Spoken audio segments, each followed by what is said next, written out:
Hey, everybody, welcome back to another episode of the fifth round. I am your host, Voice of G. Super excited to get another episode in after some weeks away from the show.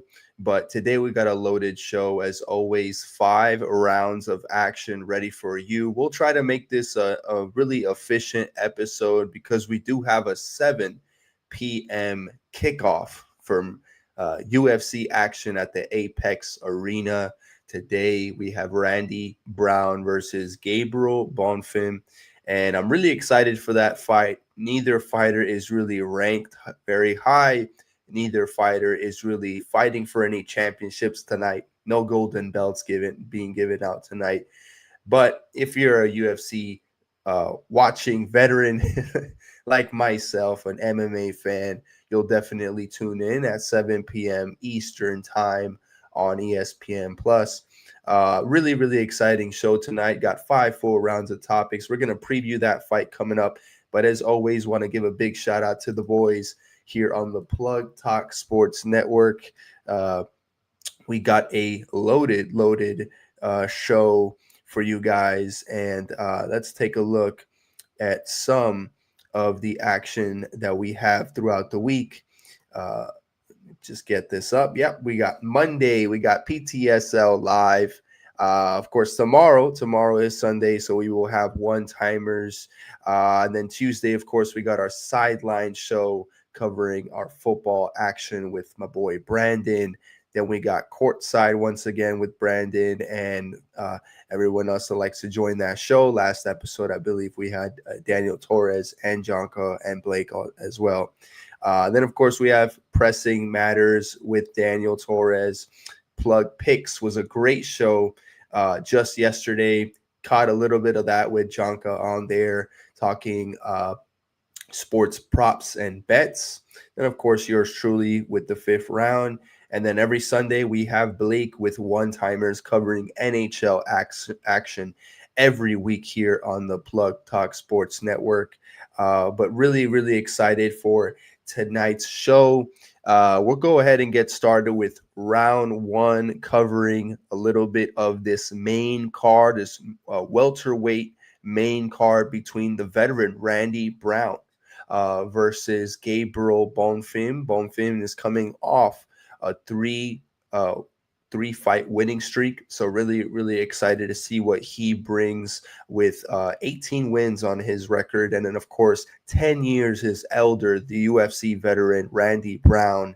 Will be stiff competition for Bonfim. And I think it'll be a really, really exciting fight to watch tonight. For those tuning in, like I said, at 7 p.m. Eastern Time, very, very soon here. We'll get started with that action. In my opinion, I have Randy Brown winning this one tonight. He's got more experience under his belt. I think that he's kind of like a wild card with his stance, with his striking. Definitely has a better reach than Gabriel Bonfim. And I think that Gabriel will have trouble finding a rhythm going against a wild card that is Randy Brown. And I think Randy Brown gets the TKO victory in the second round. I'm just going to go out on a limb there. Of course, reach out to our boy Jonka for any sports bets, and definitely not the guy to follow for any sports bets.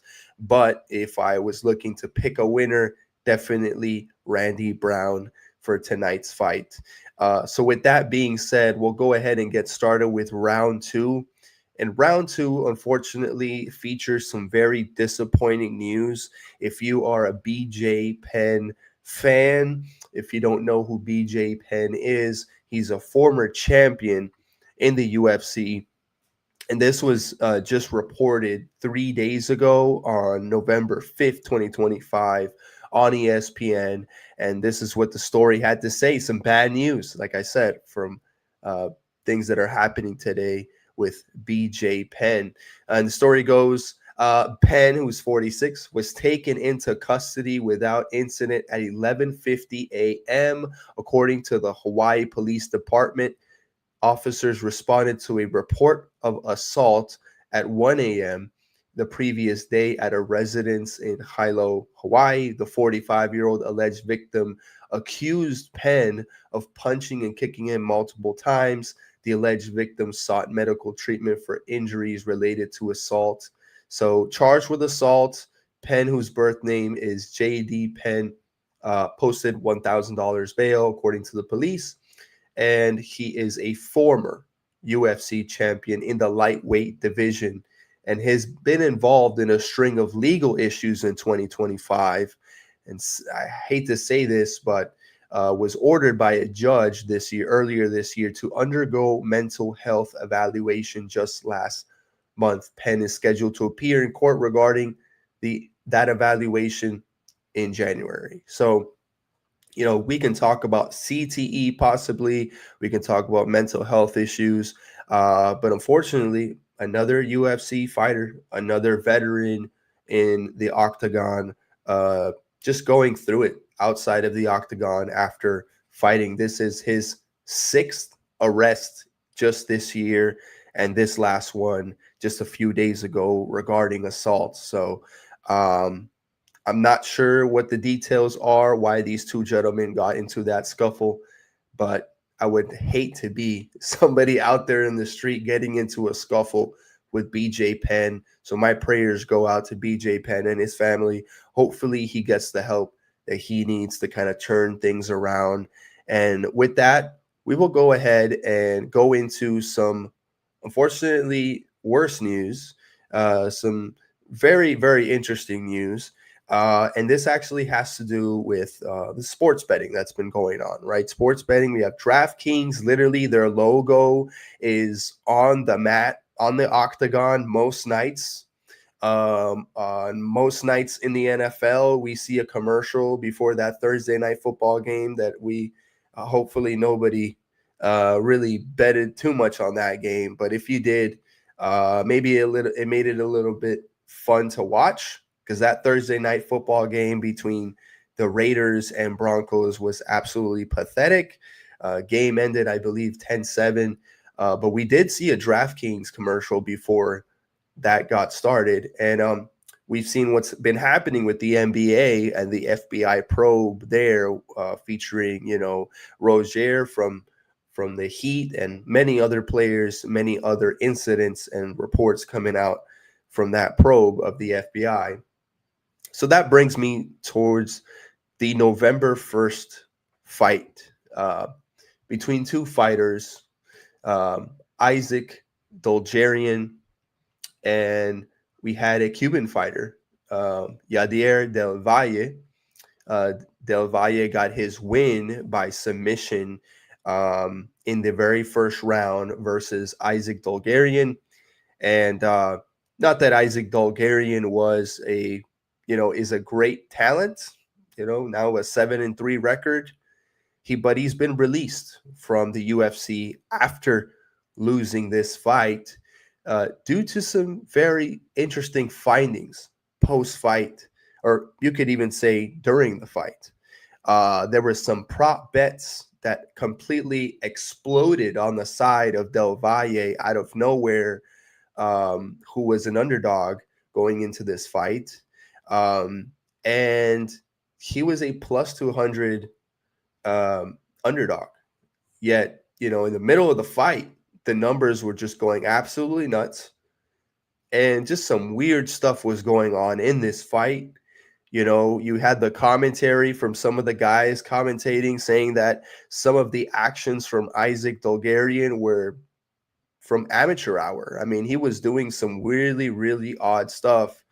Ends up losing this fight via submission. I wanted to just, show you a small clip of some of the stuff that was going on. This is kind of towards the end of the fight.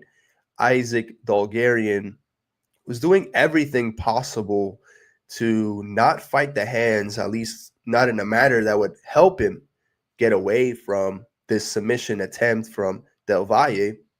And this is a guy with now facing this loss, a 3-1, record on the ground. He had 3 submission wins. So at least if you have 1 or 2 submission wins, you would expect a little bit more of a fight on the ground. a little bit more of technique on the ground. And look at this, guys. We have this is not edited at all.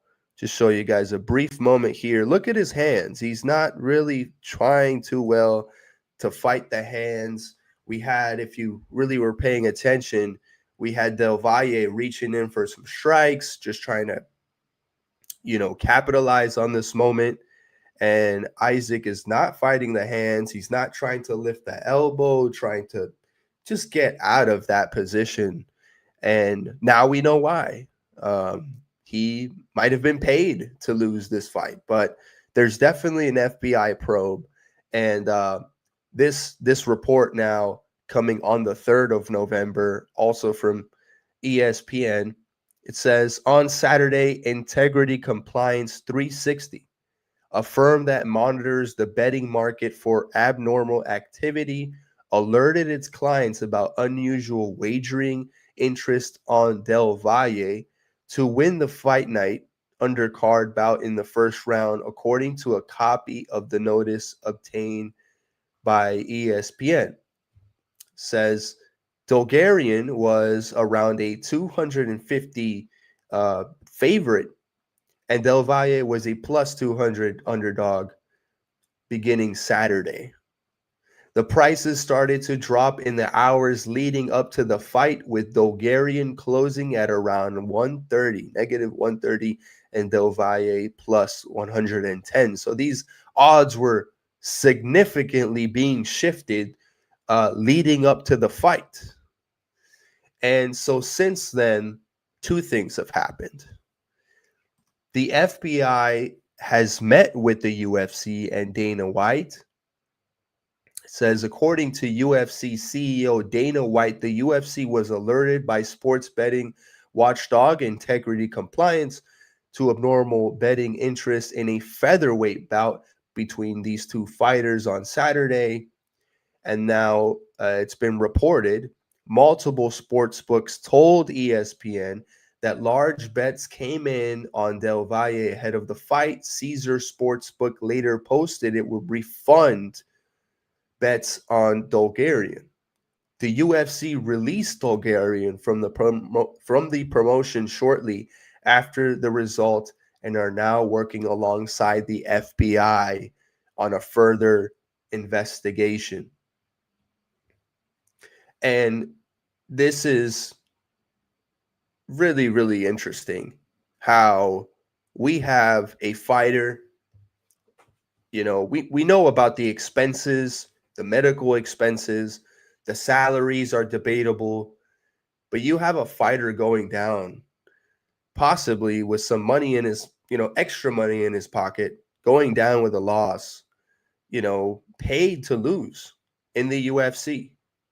We've already heard and I've already spoken about the NBA and the FBI now working together to shut this down. What are the odds that this is happening now in the UFC all across the cards, all across, what championships have been awarded in the past because of this debauchery, of sports competition? Sports betting has become a huge product to sell. It doesn't matter if it's college football. Back in the day, it was, college football, they're amateurs. Now these guys are getting paid. So with this sports gambling really being available to you just a couple taps away, you could win a quick 500. You could win a quick $400 with a couple picks, hopefully with our friend Jonka helping you out on our show on, sports picks, but on plug picks. But, it's really odd to sit here and see these fighters go down the way that they have just for a little bit of extra cash. And now his livelihood has been affected. Isaac Dolgarian hopefully learns from this mistake, because this has negatively now affected your career. This is not just a loss on your record. your MMA career is really hanging by a thread. Of course, they, the possibility of them fighting again is possibly out there. You know, they try to redeem their image a couple years from now, and then next thing you know, they're on a different, brand, like let's say bare knuckle fighting. They'll find their way, but it really should rub any of these other organizations the wrong way if this guy is just taking money to go down that easy in the first round. In the first round, so a real ugly mark on the sport this past weekend with this sports betting, just debauchery, this sin. It's not a sin to gamble, right? In that sense, but if you're a fighter, you definitely should not be involved in that activity. That's nefarious. It's evil. It's downright wrong. And of course, if you're out there putting those picks, you want those fighters to give it their all. You don't want, you spend $100, $200 on a Saturday hoping that your fighter wins, and he ends up just dropping like a fly, just because somebody, gave him a little bit of extra cash before the fight. It just ruins the sport. Of course, it ruins people's livelihoods. So hopefully, like I said before, the FBI and UFC continue working together to shut stuff down like this. So we're nearing the midpoint of this show. We have that 7 p.m. Action coming up on ESPN Plus for UFC Fight Night, Gabriel versus Randy. Really, really exciting fight coming up tonight. But we have, some more interesting action tonight for these last couple rounds. And we have a quote from John Jones, who recently spoke on a podcast regarding this Tom Aspinall and Cyril Gahn fight that happened not too long ago. And unfortunately, in the very first round, it ended in that no contest. Cyril Gahn came up as the victor. And really unfortunate way to lose, or I would say both fighters lost, right? It was a no contest, but really to lose your time on a Saturday night. This is a heavyweight matchup between two very good fighters. If you're on the East Coast like me, you stayed up pretty late in the evening trying to see these two guys fight. Tom Aspinall, we've talked about how big of a prospect he is. Cyril Gahn, this is your moment to grab that belt, to be able to, climb the ladder in your legacy for both of these guys, to snatch that belt away really from Tom Aspinall. That was that opportunity that Cyril Gahn had. And he does it again. We've had a long laundry list of Cyril Gahn having these moments where he extends his fingers, just can't seem to kind of reel it in, and hits Tom Aspinall with a brutal eye poke. Let's see. I believe we have an image we can show. It's not too graphic, I promise. And it's just unfortunate because Cyril Gahn has done this before. We've seen the eye pokes. There it is, ladies and gentlemen. Just going to leave it a few seconds. Hopefully you're not having dinner as you're seeing this. I'll go ahead and take that off. But yeah, it's just really unfortunate for this fight to end the way that it did. And, you really love to see Tom Aspinall defend this belt. And now you have a rematch that has to be rescheduled.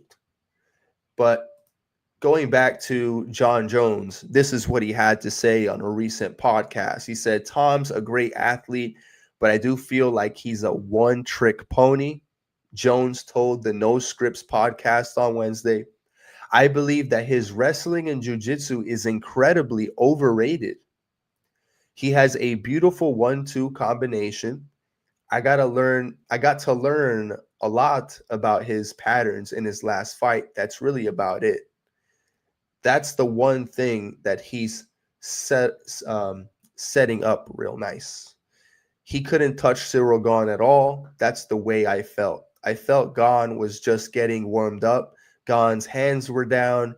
He was shaking his shoulders, bouncing around, touching him. He was so comfortable.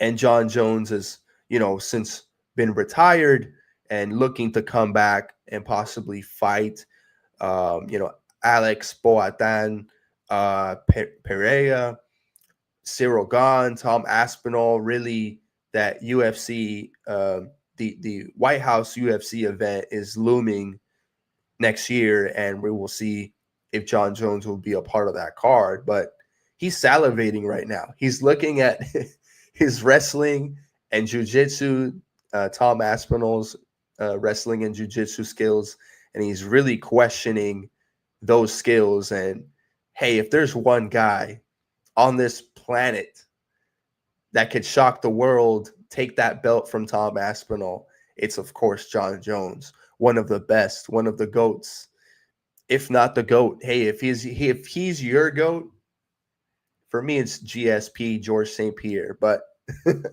if John Jones is your GOAT, I mean, more power to you, man. I hope that he comes back from retirement and we get a great fight on that UFC White House card. But that is really telling.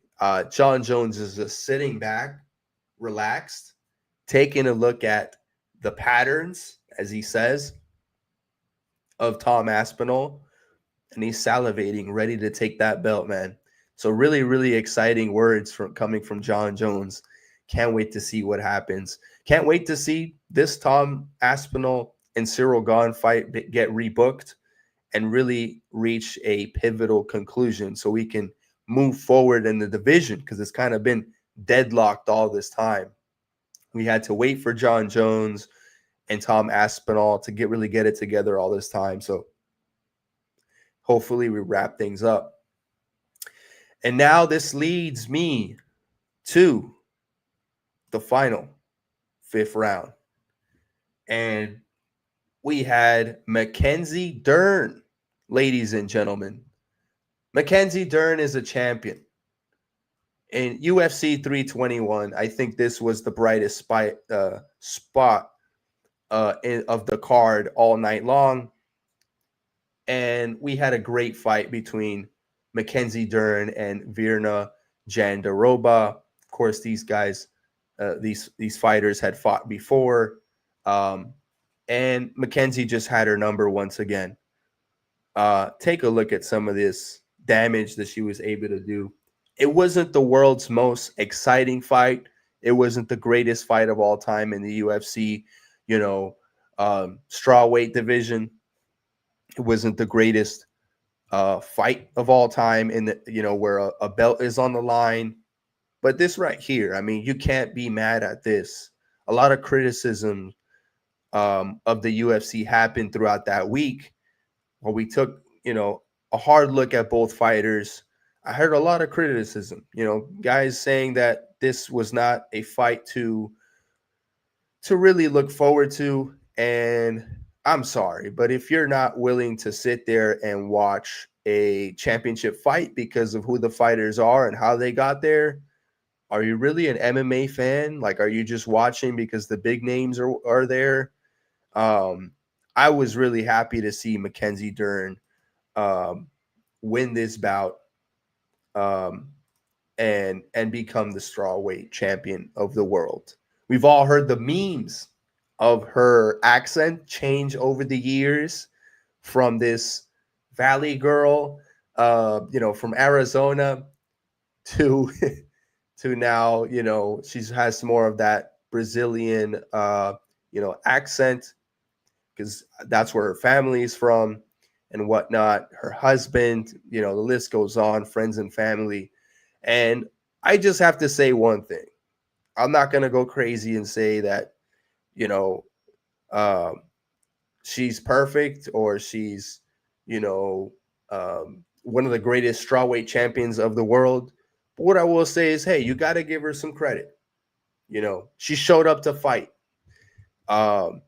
And she won the belt. So you got to give her flowers for that. We will see if she's able to defend this title, and we will see if the striking gets a lot better, if the submission, if the groundwork gets better, right? Where we are not just good enough to win a belt, but where she's at that level where she gets a 2, 3, 4, 5 fight winning streak defending this title. It would be a beautiful thing to see. So um, that's my 2 cents. We are at that 7 p.m. Eastern time uh, bell. So, with that being said, ladies and gentlemen, let's relax for the rest of the evening. Place your bets if you want to, but we have UFC Fight Night action once again from Bonfim and Brown in that main card in the welterweight division. That's going to be an incredible fight to watch. I wouldn't stay up too late for it. Should be, should be a quick and easy one, in my opinion, for Randy Brown. He's going to wrap things up, like I said earlier, in a TKO finish, at least in the second round. I'm going to give him that credit there. He's the more experienced fighter, not as technical.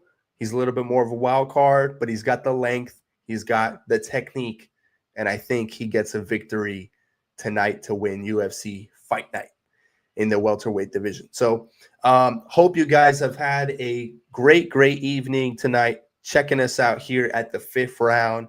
Just going to do it one more time, ladies and gentlemen. Going to give a big shout out to our team that continues to pump out great content. Monday, we got that PTSL live show talking sports galore with the likes of Blake Jonka, Daniel Torres, and of course, Brandon Hernandez doing it big every Monday night. Then Tuesday, we have Sideline covering NFL action. We will have Courtside every Wednesday covering our NBA action, Miami Heat action. Every Thursday, we got Champions League and just football action being covered by Daniel Torres, the great. Every Friday, of course, we got plug picks of the week. Definitely check that show out if you're a betting guy or a gal. The 5th round every Saturday with yours truly. At least I try to make it every Saturday. You know what I'm saying? Got you guys with the greatest takes, MMA takes, hopefully. And then, of course, Sunday we finish off strong, always with one-timers with our NHL, Panthers action. So definitely check it out. Stay tuned to our Twitter, YouTube, Instagram.